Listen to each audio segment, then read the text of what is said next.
It's Brian Preston, the Money Guy. A couple named Laura and Nate out on Facebook have a question.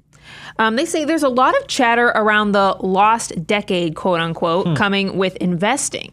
If we continue investing and that does happen, does that mean investments will remain flat at best and will put retirement back 10 years? If that happened, would investing become like a risky savings account? They're new to investing this year and they're just trying to understand and make sense of all of this chatter and predictions that they're seeing. Well, Laura and Nate, first of all, welcome to investing. We're so happy to have you. It's awesome, and you're going to love what it can do for you. The lost decade was a really interesting thing. It's something we heard in the 2000s, from the dot-com bubble bursting until the end of the 2000s and the Great Recession. And I'll be honest with you, it was a little bit more of a marketing thing than anything else. Because what they came up with was if you invested in the S&P 500 on whatever day it was and you fast forwarded 10 years in the future, it had not moved or it was relatively flat. It was at roughly the same place that it was at. The problem with that is for most investors, when we go about building portfolios and building for the future, we invest in diversified portfolios. We don't just put all of our eggs in one basket. We like to spread those eggs out across a couple different baskets. And right now, it's easier than ever for young folks to do that with things like target retirement index funds because you actually get that diversification in there. So when they're talking about the lost decade, that was what the media touted. That's what they said happened in the markets.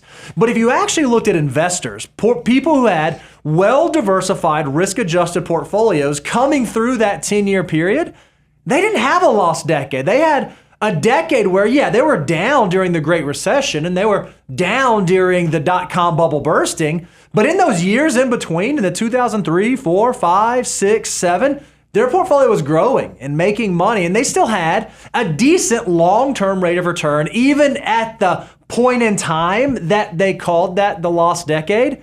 And then if you look at what happened after that, the portfolios continue to build, continue to go up, continue to move in a positive spot. Brian, if I had a magic wand right now, I'd wave it, and I'd love to show that Great Depression chart that we use all the time. You know the one that I'm talking about that basically said, if you put $1 in on this day, 25 years from now, it'd still be worth $1. But if you put in $1 every single year in that 25-year period, even during the Great Depression, you would have annualized 11% rate of return over that time period.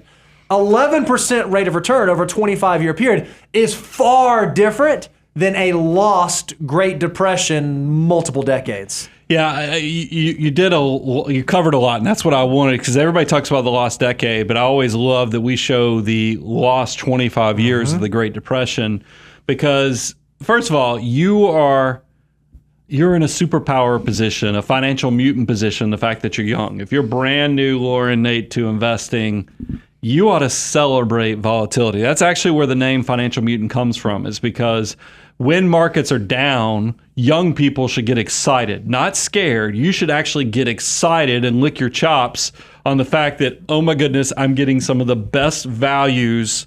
And if this is an extended downturn, hot diggity dog, I get to do this for a long time and get these great deals, because I will let me tell you the other side of the coin.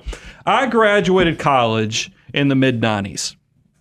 If y'all remember, if you go look at the historical rates of returns in the mid-90s, this is crazy Alan Greenspan irrational exuberance. You would have been ticked off if you owned the S&P 500 because it was only making 25% per year. You'd have been like, why am I not making 40% a year like all my other peers who are out here buying the Seligman Info and Tech Fund and all this other stuff? These are all the things that ran us up to the dot-com bubble. But I remember being a young person in the 90s, not coming from money, and I'm starting to build this habit of saving and investing. And I'm like, you know what stinks about the market making 40%?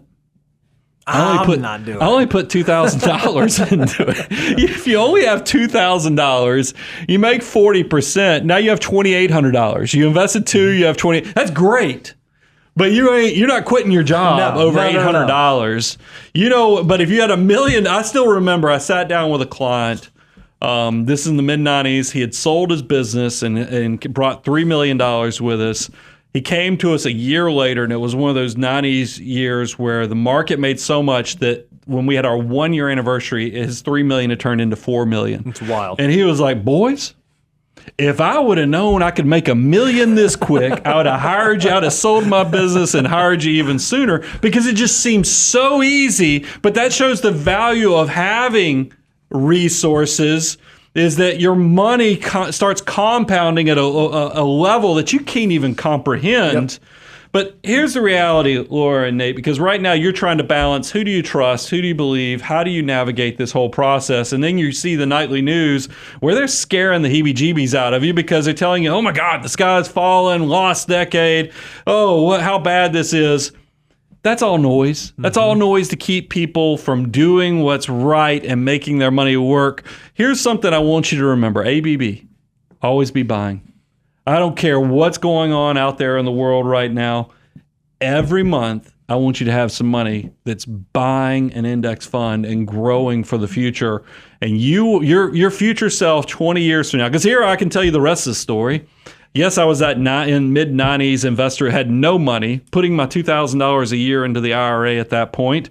But I can tell you, as a person who's quickly approaching 50, that money's done something incredible now. Now I'm the one that I look at and I go, how in the world, every day when I watch the market volatility, I'm making what more than I made in my entire year, my first year out of college, in one day. Yep. And one day, your money will get to the point that it is doing that. And the reason it's going to do that is because you're going to dollar cost average. You're always going to be buying no matter what's going on. You're going to start off and you're going to figure out as a household, maybe you can only do a few $100s a month.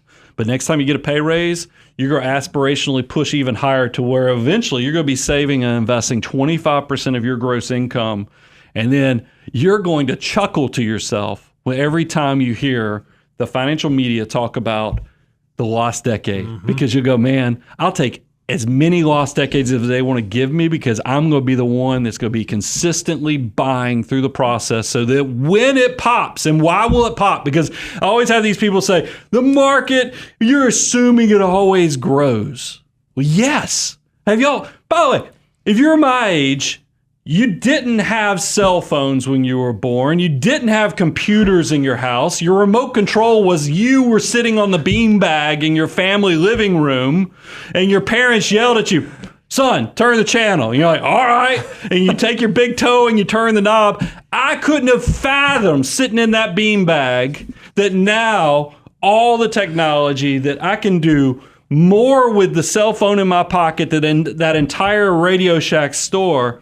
You think that's going to change? 10 years from now, we're not going to be able to fathom right now what we can do in 10 years. Get on to that innovation, the growing technology. Don't let the media scare you. It's going to get better. If it doesn't, go load up on the water and the ammo, because you're in we got much bigger problems than what you're funding in Roth IRAs and the Money Guy show, but it's going to get better. Go listen to Warren Buffett. He's always an eternal optimist. By the way, I'm getting to be an old guy. He's in his 80s. So, I mean, there's a reason that we get so excited about saving and investing. Put your money to work and you'll be shocked at that great, big, beautiful tomorrow that it creates for you.